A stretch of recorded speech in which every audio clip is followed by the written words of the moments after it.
solusinya adalah Injil itu sendiri. Bagaimana kedatangan Tuhan Yesus Kristus gitu ya, yang rela mati di kayu salib untuk membereskan itu dan memulihkan kita, memulihkan hati kita. Nah setelah selesai jelaskan ini, maka masuk ke M4 atau bagian TUK.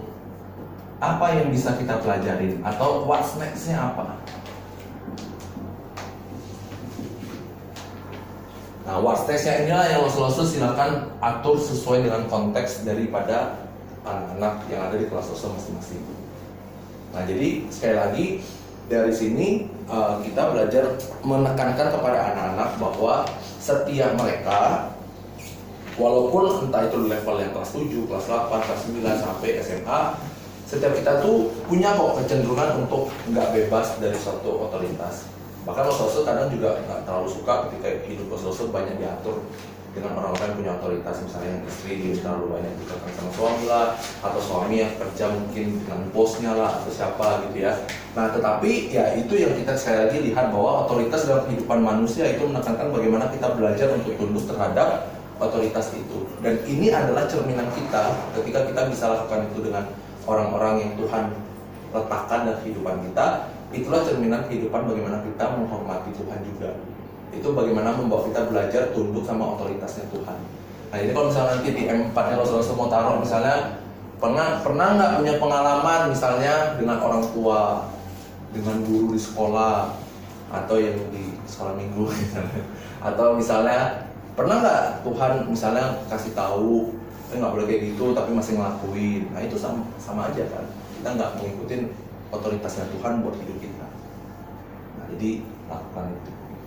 Nah mungkin ini usulan kerangkanya dan poin-poin yang baik yang dari Rose tadi, yang baik itu video, itu bisa jadi salah satu trigger untuk mereka lebih melihat respect misalnya sama orang tua mereka. Misalnya tadi kan ada video yang titip di grup gitu kan.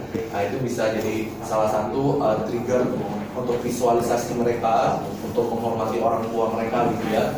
Atau bisa nanti dengan hal-hal lain seperti yang sudah ada di kerangkai lo sedang juga ada penekanan yang baik, itu bisa diambil. Nah kurang lebih ini usulannya gitu. Nanti lo bisa kemas sesuai dengan konteks dari anak yang ada di kelas masing-masing. Mungkin ini dari saya, dari contoh dan kasih dari usulan saya lain. Apakah ada tambahan lagi atau ada evaluasi?